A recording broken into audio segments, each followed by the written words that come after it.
absolutely, Mike. I think the circumstances surrounding this game are pretty special. And this team, I think, is pretty much on notice that they can't start 0-2. Well, you take a look at the game back from Monday Night, Sal. What are some of the things that you look to? Was there things that carried over from last year that reared their head into that game on Monday night for Philadelphia? I think the first thing has to be deep ball coverage in the secondary. And this is something everybody's harped on all year long. I think Byron Maxwell will be the first person to tell you that he did not play well. But overall, I just think their ability to handle the deep ball, which was a problem last year, still a problem. The team kind of looked a lot, Mike, like it did last season. The major problems they had with mistakes and penalties, turnovers by the quarterback, and then, of course, giving up the deep pass. They gave up 5 passes of 20 yards or more last year. They averaged 4. A lot of talk about Byron Maxwell. I know Billy Davis kind of said, look, he didn't play a good game, but we're confident in him. What was the talk around the league in terms of that signing? Were people saying, hey, you should be expecting more of this, more so than a lockdown shutdown? I think the fans thought they were getting a shutdown guy. Was that what they should have expected?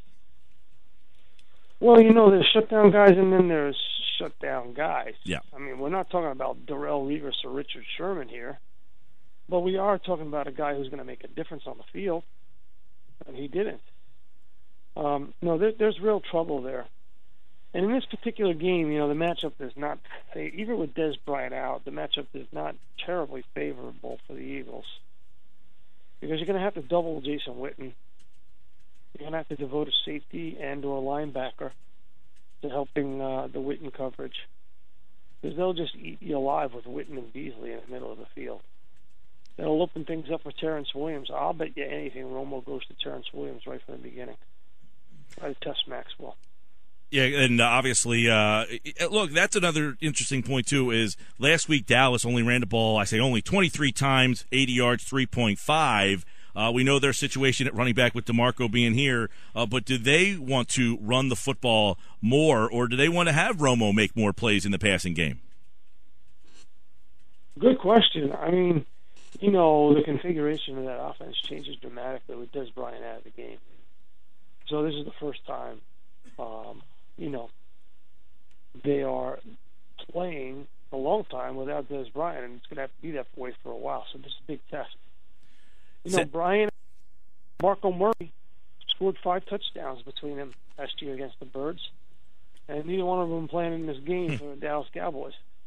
So it's pretty significant. And, of course, changes what they do. No question. Sal Pal is with us here on the Sal Pal Friday.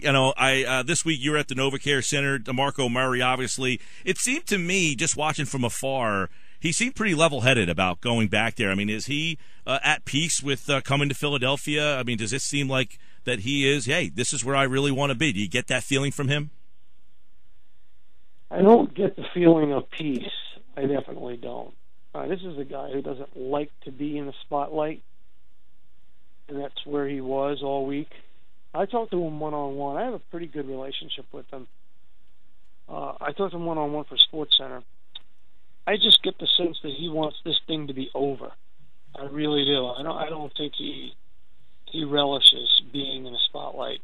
So I think he's reluctant to speak to the press to begin with. But the demands on him were overwhelming this week. I'm sure they were especially, it doesn't help Sal, his first game just didn't go the way anybody really had hoped or had seen it going. Why was he unable to really Mike, be a big part of it? He scored 2 touchdowns, Mike. Yeah. I get 9 yards rushing. He's the first back since Charlie Garner. Charlie Garner in 1994 scored 2 touchdowns in his debut in the Eagles uniform. So, this kind of stuff doesn't happen very often. So last week you talked about, one of the keys to the game, you talked about the pace. I would assume the Eagles were not happy with the pace of play in the first quarter, going 3 and out their first 3 times. Is that something that you anticipate being different this time around? It's hard to have any kind of rhythm in this offense without pace. And they got to get that fixed. or they got to figure out a way to play differently on offense. And that's something we've talked about a lot with Chip Kelly the day after. A lot of times when they lose, it seems like we're talking about the game plan a lot. He dials up 52 throws for Sam Bradford in his first game back in 2.5, 2 years. Do you have a problem with that? No, I don't. What I have a problem with is, I think they just didn't seem ready, Mike. Yeah. They didn't seem ready to play. And they got to be ready to play. This is a must-win game, in my opinion. And that's, you say that they didn't seem ready to play. It seemed like the anticipation. Last week you said this was the most anticipated game in a generation. About how many people were excited about this team and all of the changes, and they kind of lay that egg here today or Monday night. How much of that is, hey, look, you're playing on the road on Monday night. That's to be expected sometimes. Or does that just kind of go back to this team is not ready to make that jump to that next level? Yeah, we'll find out pretty quickly. I think they obviously played a lot better in the second half. But you got to play all 60 minutes of the football game. And they clearly were not ready to play in that game. I don't care how you slice it. They need the whole half to get ready. It wasn't there. Were you impressed with Bradford? I said this on Monday or Tuesday, I guess, Sal, was, look, I thought Bradford played well, but he didn't do much more different than the quarterbacks that played late. A lot of underneath stuff. I mean, you brought him in because I thought you were going to expand the offense a little bit. It looked like everything was still short and underneath. Well, that's what Atlanta was giving them. And they had taken away the deep ball with that deep single high safety defense. So the deep ball wasn't there. But, I think I would give him a B if he did not throw that interception to William Moore at the end of the second quarter. So I give him a C-. I think that interception was a killer, absolute killer. It just reminded you of Sanchez. You're like, absolutely. Well, we could have Mark Sanchez do that. We don't need Sam Bradford. We don't need to trade Nick Foles and a second-round pick. He had Sanchez. He could do that. All right, Sal Pal, Fridays here on the Sports Bash, 97.3 ESPN. Taking a look at this game. All right, Sal, what are some of the things, the matchups in this game that the fans should be looking for? You got a depleted Dallas team coming in here. A lot of people, I think, just I get the sense of a little overconfidence because of that. Yeah, I would say, Mike, the number one thing is I want to see how this secondary and these linebackers match up against Beasley and Williams and Street and Witten. And Randall looked pretty good catching the ball out of the backfield, too. He made a nice one-handed catch last week against the Giants. This is a matchup that the Eagles should win. And that, to me, is it. They'll score points. They won't move the ball. I'm not worried about that. It may take them a while, a quarter or so, to warm up and get ready. But they have to stop the Cowboys. Mike, in the last 5 regular season games, the Eagles are 1-4.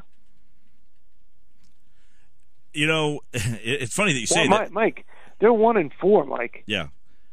And you got to win a ball game. You got to stop somebody, and they got to win at home too. The Dallas has come in here and beat you the last the last 3 times they played in Philadelphia, and 4 out of the last 5.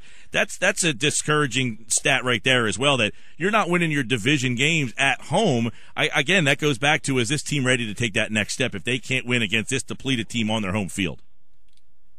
Yeah, you're absolutely right. Offensive line for Dallas, Sal, we know that's their big strong point. Do they ride that line? Were you disappointed with the Eagles' pass rush Monday night against that pedestrian Falcon line? Well, I mean, they need to blitz more. The overall theme week 1 going into week 2, look last night. I mean, the difference in that game was the ability of Wade Phillips to dictate turnovers and pass protection to Kansas City. The difference in the game was Rex Ryan's ability to dictate pass protection and turnovers against the Colts.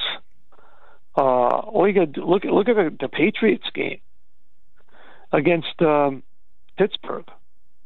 They did a good job of dictating pass protection and making them one-dimensional offensively. So I think Bill Davis has got to do a better job of creatively creating pass rush. Yeah, and I was going to follow up with you on Bill Davis. I mean, this is the second year now, or third year, I guess, that people continue to question. Yet, this seems like the same scheme is still being rolled out there. Well, you're not getting enough pass rush, and you're not getting enough pass coverage. If that happens all year long, you won't make the playoffs, Mike. You just won't. Sal Pal Fridays here, 97.3 ESPN, Eagles and Cowboys, and obviously, you move forward. Hey, going back to Monday night and the mood in that place, a lot of people asking Chip, he came in here with this gunslinger mentality. He goes for the kick there. Did you have issue with him sending Parkey out there? Totally. They should have went for it. 4th and 1. Or a call timeout. Yeah. Give your kicker some time to settle down, especially since he hasn't kicked a pressure kick in a long time and didn't kick much in the preseason. Settle him down, call a timeout, figure what you're going to do. You got DeMarco Murray, put 2 backs on the field. Go get yourself a yard. I agree. And obviously, like you just said, the third down play, they give the ball to Ryan Matthews. You got DeMarco Murray. Isn't he the guy who's you brought here to get these tough yards that you couldn't get last year? No question. Sal Pal Fridays, everybody, here on the Sports Bash 97.3 ESPN as the Eagles get ready to take on the Cowboys. Sal Pal Friday here every Friday on the Sports Bash 97.3 ESPN.